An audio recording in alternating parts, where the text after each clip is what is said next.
Water in Canada, and especially on Canadian prairies, is a very important issue. We tend to abuse water. We tend to take it for granted, and we can't continue to do that in the future nor today. We have to manage our waters. We have to consider them as a precious resource.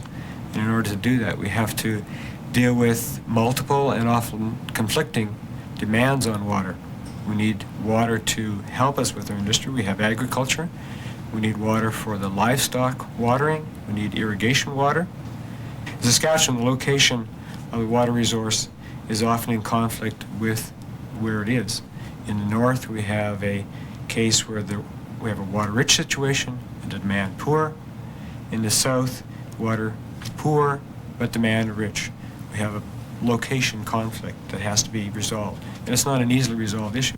For Sask Power, water is vital. The corporation operates 4 hydro plants which produce 21% of its energy. And in its thermal plants, water is used for cooling. It's at those thermal stations that Sask Power has recognized the need for better water management systems. The zero discharge concept used at Shan Power Station refers to the water management philosophy used at the site. What we are doing is ensuring that no water, once it enters a site, is ever allowed to leave the site in liquid form, thereby re-entering the environment. As water is used on the power plant site, inevitably some of it becomes contaminated with chemicals or other foreign materials which would be undesirable if re-released into the environment. And when it comes to dam work for either cooling systems or hydrogeneration, environmental considerations are again vital. As long as I've been involved with major projects, we have conducted major environmental impact statements. That would include Shand, that would include Nipawin, it includes Poplar River, it includes the transmission lines in northern Saskatchewan. It's our duty and our job to attempt to mitigate where possible and as much as possible any environmental damage that we cause. And Sask Power also realizes it has a responsibility to help enhance our surroundings. The Federal Fisheries Act requires that anybody who owns or operates a dam on a river where there are fish has to provide either a conveyance whereby the fish can move up and downstream from the dam, or some other fish enhancement measure to make sure that there's no loss in numbers of fish and in their breeding potential. A good example of what we do is at our Francois Finlay Dam near Nipawin on the Saskatchewan River, where instead of building a fish ladder to allow access, we provided a rearing pond. Each year, walleye fry are placed into the pond in the spring, allowed to grow in a predator-free environment over the summer months, and then released at a larger size in the fall. And this allows them to survive better and hence enhance the population of fish in that particular area.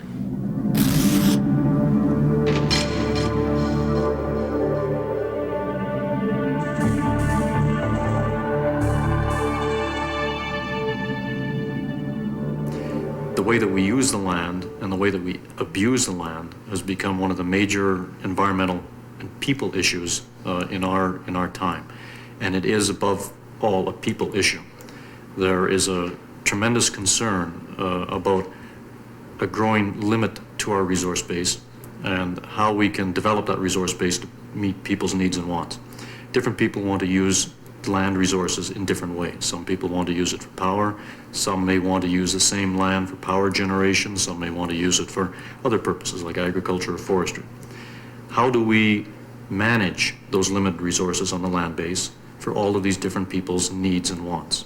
That's our critical issue, and how we deal with that is going to really determine some of the problems that we're going to be facing into the next century. Whether it be directly or indirectly, Sask Power's activities have some effect on land.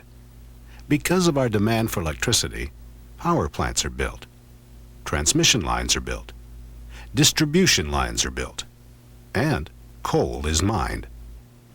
The purpose of the environmental review process is to ensure that before any kind of development proceeds and before decisions are taken to proceed, that the environmental concerns about that project or alternatives to it are fully considered and built into the planning process. Beyond following environmental approval guidelines and consulting with the public, Sask Power is working to build upon its efforts in other areas. Land reclamation is helping to restore areas subject to strip mining closer to their natural state. And the Rural Underground Distribution Program is not only making Sask Power's distribution system safer, but also more environmentally sound. If you have traveled Saskatchewan, you can't help but notice them. The miles and miles of lines, single-phase lines sitting out in farmers' field.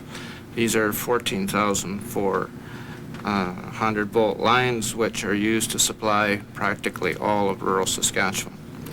Today, the farm equipment is much larger. This gives us two problems. One is a safety problem, one is an environmental problem. Because of the location of the line, a considerable amount of herbicide has to be used for weed control, simply because the farm equipment is so large it can't get in close to the poles. The Rural Underground Program will eliminate most of these problems.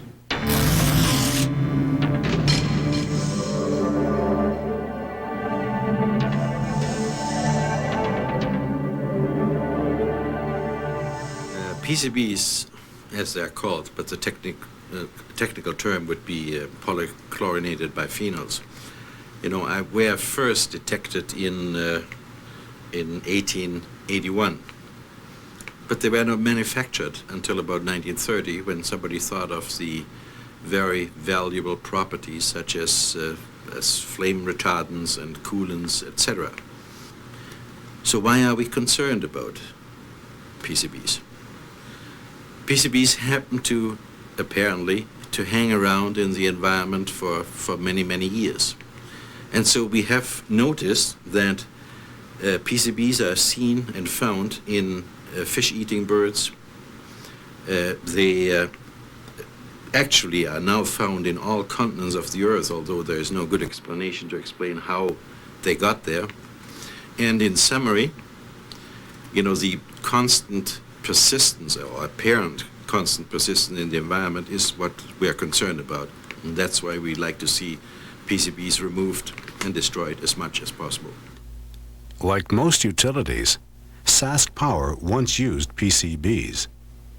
PCBs have been used for quite some time in a variety of electrical equipment, like transformers, for instance, or capacitors, as a lubricant or a coolant.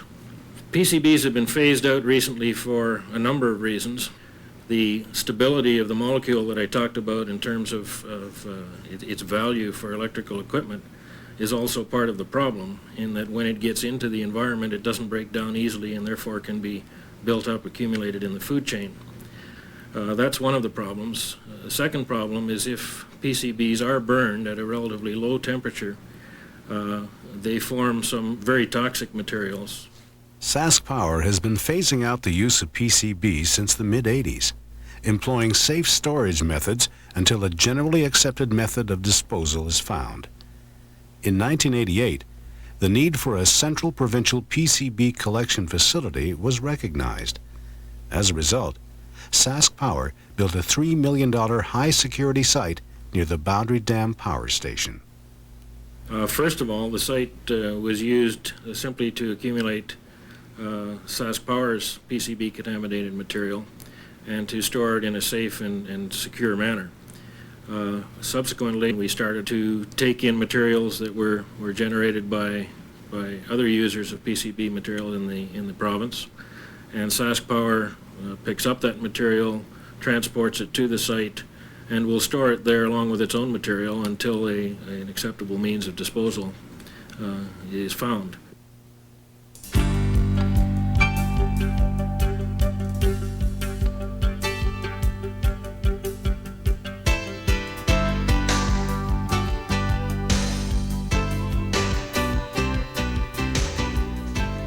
Acid rain, global warming, water management, land use, and PCBs. Some of the major environmental issues Sask Power faces in its day-to-day operations. But there are more. Fly ash, the waste particles contained in the flue gas exiting the stacks at a coal-fired plant.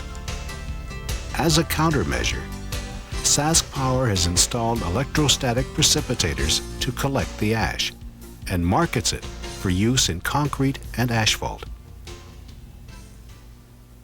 Electric and magnetic fields. While their effects are still in debate, the corporation continues to monitor ongoing research and carefully considers the routing of new power lines. And recycling. From power poles to paper, all that can be reused is reused.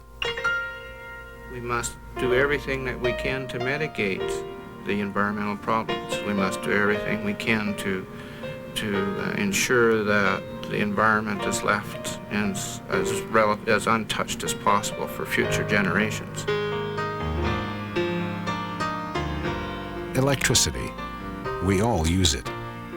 We should all know the costs, not only economically, but also environmentally. That means it's not only Sask Power's responsibility to make an effort, but yours as well. Whether it's helping large industrial users find areas to improve efficiency, having farmers recognize the benefits of using solar and wind power units, or encouraging individual customers to become more aware about electrical use in the home, the corporation continues to work towards a greater understanding. Save 66% on the lighting portion of your power bill. By monitoring and managing your electrical use, you can help conserve electricity.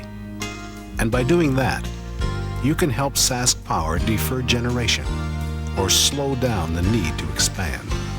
That will provide some necessary time.